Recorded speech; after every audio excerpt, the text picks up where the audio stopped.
Salve, salve galera, eu sou Denis Bofarin, seja muito bem-vindo a este canal. Bom, no vídeo de hoje vamos abordar um assunto muitíssimo interessante.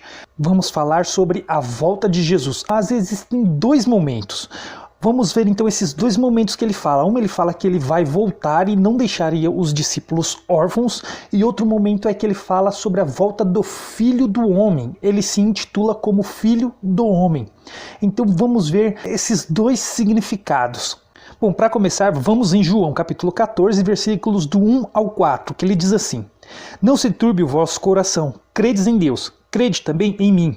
Na casa de meu pai há muitas moradas. Se assim não fora, eu vou-lo teria dito, pois eu vou preparar-vos lugar. E quando eu for vos preparar lugar, voltarei e vos receberei para mim mesmo, para que onde eu estou estejai vós também. E vós sabeis o caminho para onde vou. Já vimos em um outro vídeo, que eu vou deixar também o link na descrição do vídeo e no primeiro comentário e também no final de tela deste vídeo. Já vimos que quando ele se refere à casa de meu pai, ele se refere ao templo. E quando ele fala que lá há muitas moradas, é que lá há muitas pessoas que frequentam o templo, e essas pessoas se tornariam moradas do Espírito Santo. Em outros momentos ele se refere a outras pessoas também como morada, como tabernáculo, e também a casa de meu pai como o templo, quando fizeram do templo comércio e ele derrubou ali a bancada dos cambistas, e ele fala, porque fizeram comércio da casa de meu pai. E também existem alguns outros momentos, mas eu não quero entrar muito neste assunto aqui. Então a casa de meu pai que ele fala é o templo, e as moradas são as pessoas que frequentam o templo, que seriam moradas do Espírito Santo. Ele iria preparar lugar. Ele iria preparar lugar morrendo na cruz e depois enviando o Espírito Santo, o Consolador, que faziam dessas pessoas moradas. Então olha só que interessante, continuando ainda nesse capítulo, olha o que ele vai falar logo a seguir. Olha só, vamos ver dos versículos 15 ao 18. Se me amais, guardareis os meus mandamentos, e eu rogarei ao Pai, e ele vos dará outro Consolador, a fim de que esteja para sempre convosco o Espírito da verdade, o que o mundo não pode receber, porque não o vê, nem o conhece. Vós o conheceis, porque ele habita convosco e estará em vós. Não vos deixarei órfãos, voltarei para vós outros. Ou seja, então esse Espírito estava com eles, porque era o próprio Jesus ali naquele momento. E ele voltaria para eles e habitaria neles, que era o próprio Espírito. Jesus estava falando do Espírito que estava nele, que estava no próprio Jesus. Continuando então dos versículos 19 ao 23, olha o que o próprio Jesus vai falar. Ainda por um pouco, e o mundo não me verá mais. Vós, porém, me vereis, porque eu vivo e vós também vivereis. Naquele dia, vós conhecereis que eu estou em meu Pai, e vós em mim, e eu em vós. Aquele que tem os meus mandamentos e os guarda, esse é o que me ama. E aquele que me ama será amado por meu Pai, e eu também o amarei, e me manifestarei a ele. Então a vinda dele seria uma manifestação. Mas olha só, disse-lhe Judas, não o Iscariotes, de onde procede, Senhor, que estás para manifestar-te a nós, e não ao mundo? Respondeu-lhe Jesus, se alguém me ama, guardará a minha palavra, e o meu Pai o amará, e viremos, olha o que ele fala agora, e viremos para ele e faremos nele morada. Olha só o que ele diz aqui, fala que viremos, ou seja, Deus e ele, e viremos para ele e faremos nele morada. Olha o que Jesus está falando. Agora, no capítulo 16, ele vai confirmar essas coisas para os apóstolos. Olha o que ele vai dizer. Ora, estas coisas vos tenho dito para que, quando a hora chegar, vos recordeis de que eu vô-las disse. Não vô-las disse desde o princípio, porque eu estava convosco. Mas agora vou para junto daquele que me enviou. E nenhum de vós me pergunta, para onde vais? Pelo contrário, porque vós tenho dito estas coisas, a tristeza encheu o vosso coração. Mas eu vos digo a verdade, convém-vos que eu vá, porque se eu não for, o Consolador não virá para vós outros. Se porém eu for, eu vô-lo enviarei. Quando ele vier, convencerá o mundo do pecado, da justiça e do juízo. Olha só, até o 13. Do pecado, porque não creem em mim. Da justiça, porque vou para o Pai. E não me vereis mais. Olha o que ele está falando aqui. E eles não iriam o vê-lo mais. Ou seja, daquela forma, mas como o Espírito Santo, né? Do juízo, porque o príncipe deste mundo já está julgado. Tenho ainda muito que vos dizer, mas vos não podeis suportar agora. Quando vier, porém, o Espírito da verdade, ele vos guiará a toda a verdade, porque não fará por si mesmo, mas dirá tudo o que tiver ouvido e vos anunciará as coisas que hão de vir. Olha só, Atos dos Apóstolos, capítulo 1, versículo 5. Esse é o próprio Jesus falando antes de subir ao céu. Porque João, na verdade, batizou com água, mas vós sereis batizados com o Espírito Santo não muito depois desses dias. Agora, olha que interessante. Atos dos Apóstolos, capítulo 2, versículos 15. Aqui está até o 18, mas vamos ler mais um pouquinho. Estes homens não estão embriagados como vindes pensando, sendo esta a terceira hora do dia. Mas o que ocorre é o que foi dito por intermédio do profeta Joel, e acontecerá nos últimos dias. Olha só o que ele está falando aqui, ó, e acontecerá nos últimos dias. Esse é Pedro falando. Então aqui já eram os últimos dias, mas ocorre o que foi dito por intermédio do profeta Joel, que acontecerá nos últimos dias, diz o Senhor, que derramarei do meu espírito sobre toda a carne. Vossos filhos e vossas filhas profetizarão, vossos jovens terão visões e sonharão vossos velhos. Até sobre os meus servos e sobre as minhas servas derramarei do meu espírito naqueles dias e profetizarão. Continuando então até o 21, olha só. Mostrarei prodígios em cima no céu e sinais embaixo na terra. Sangue, fogo e vapor de fumaça. O sol se converterá em trevas e a lua em sangue. Antes que venha o grande e glorioso dia do Senhor. Antes então daquele dia. E acontecerá que todo aquele que invocar o nome do Senhor será salvo. Então olha só, agora nós vamos ver estes sinais que Pedro ele estava falando que já aconteceram nesse momento, porque aquele eram os últimos dias. Então ele disse que já aconteceu, mas onde que aconteceu e quando aconteceu?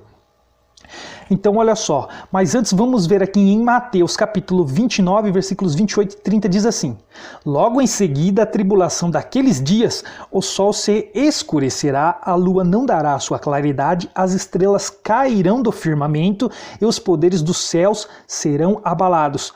Então aparecerá no céu o sinal do Filho do Homem. Todos os povos da terra se lamentarão e verão o Filho do Homem vindo sobre as nuvens do céu, com poder e muita glória.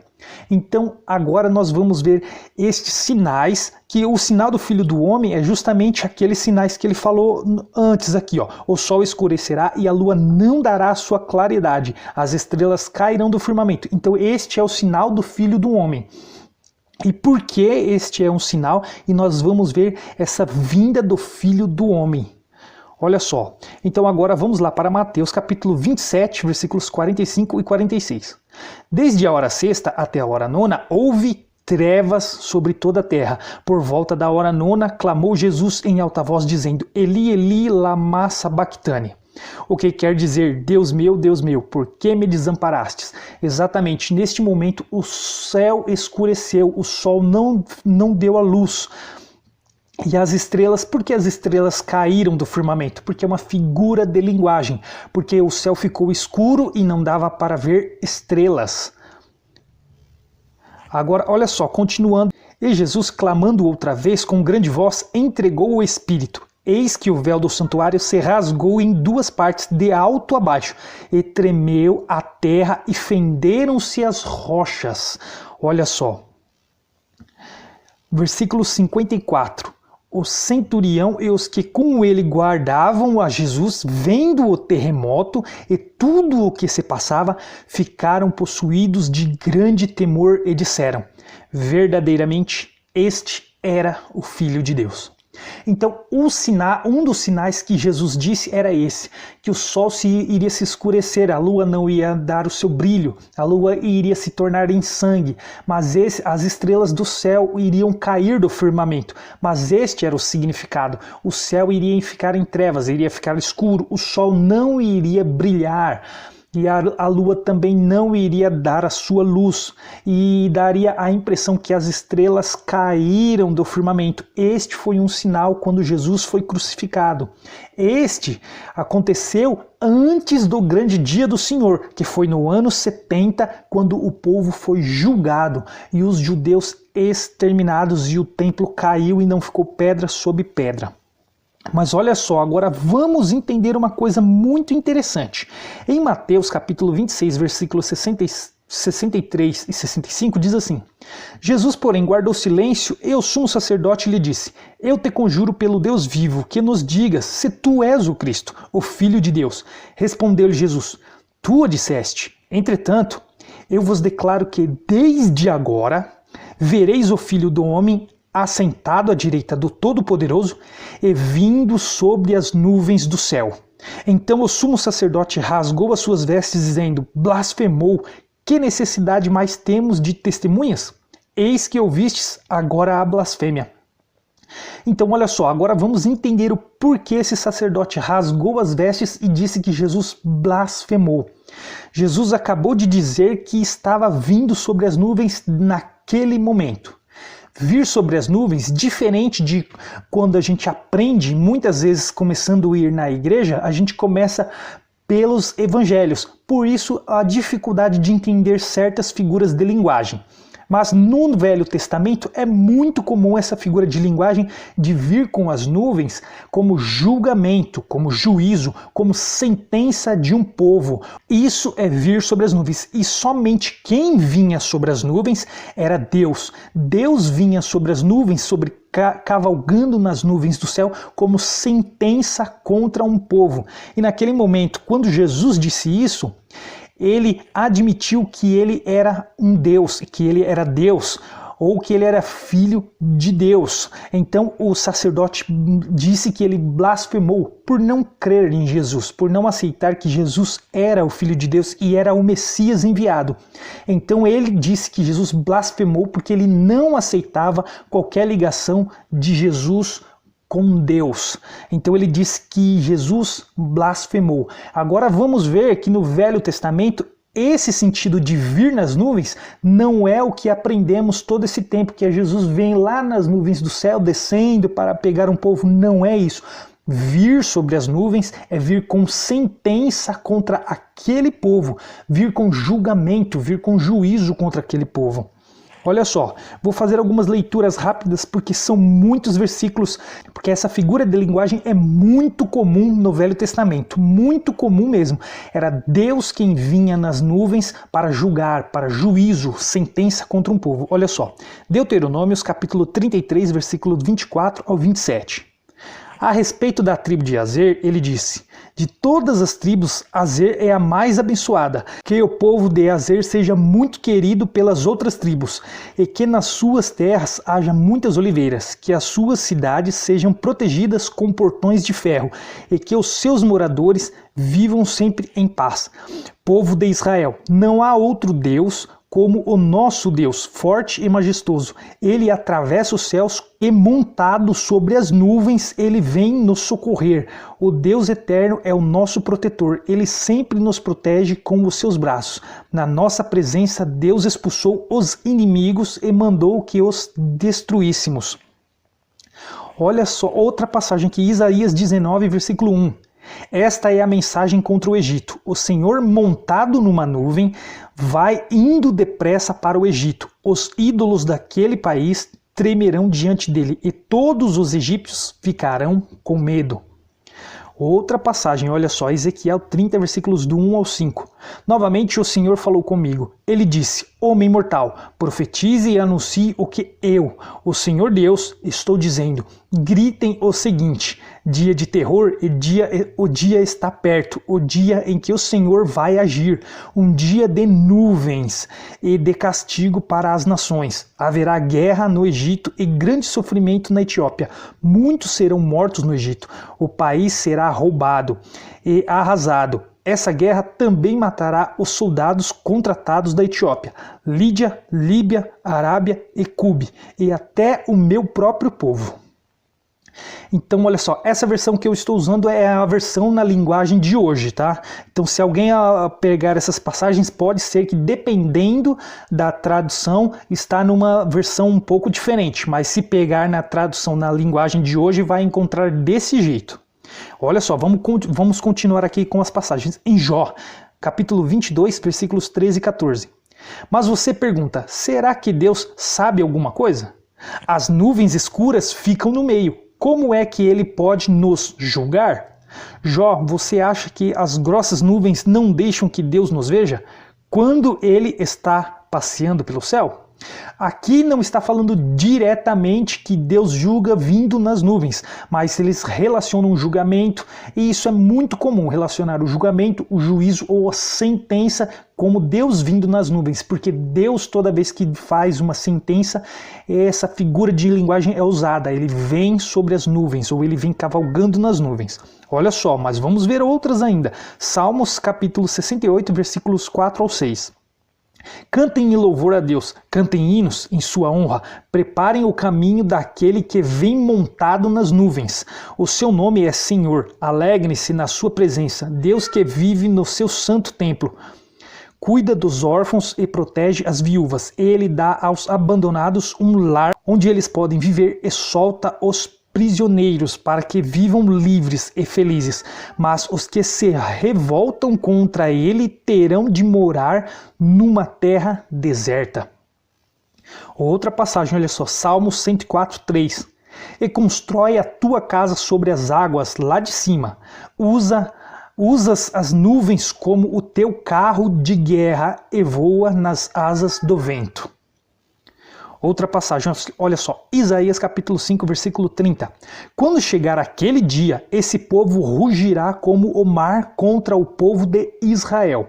Se alguém olhar para a terra, verá somente escuridão e tristeza e nuvens negras escondendo a luz. Outra passagem, olha, Jeremias capítulo 4, versículo 13. Olhem os inimigos, vêm vindo como nuvens. Como assim os inimigos agora vêm vindo como nuvens? Olha só, vamos entender. Os seus carros de guerra são como uma forte ventania, e os seus cavalos são mais rápidos do que as águias. Estamos perdidos, estamos acabados. Então esse seria o fim deles. Isso é uma figura de linguagem. Então quando Jesus disse que vem nas nuvens, ele não está falando literalmente que vinha nas nuvens, é porque era uma figura de linguagem usada para Deus. Deus vinha com sentença, isso significa que Deus vinha nas nuvens, com juízo, com sentença, com julgamento. Mas tem mais, olha só, Sanfonias capítulo 1, versículos 15 e 16. Será um dia de ira, um dia de aflição e angústia, de ruína e destruição, de escuridão e trevas. Será um dia de nuvens escuras e pesadas. Será um dia de sons de cornetas e de gritos, de batalha, de soldados atacando cidades cercadas de muralhas e protegidas por altas torres de vigia. Então, olha só, o conceito de Jesus vir nas nuvens, Jesus ele quis dizer que ele viria com julgamento contra aquele povo, ele viria com juízo, ele viria com uma sentença contra aqueles judeus, contra aqueles fariseus e escribas, que os pais deles mataram os profetas, perseguiram os apóstolos, mataram os apóstolos e mataram também o próprio Jesus. E toda a sentença, então, por causa disso, recaiu sobre aquela geração, sobre aquele povo, sobre aqueles judeus, sobre aqueles homens que mataram e perseguiram o Filho de Deus. Então, quando Jesus diz que vem nas nuvens, ele queria dizer que vem com sentença contra Israel, ele vem com julgamento, com juízo contra Israel. E isso claramente aconteceu no ano 70, quando veio o juízo sobre Israel contra os judeus, e milhares de judeus pereceram nesse dia. Então, galera, esse foi o vídeo e espero que ficou bem claro que a vinda de Jesus, uma vinda era como o Espírito Santo e a outra vinda era como Filho do Homem, como sentença, como vingança, juízo, como julgamento de Israel. Essas coisas aconteceram lá no ano 70 para Israel. Então eu vou ficando por aqui, espero que vocês tenham entendido e tenham gostado e até o próximo vídeo.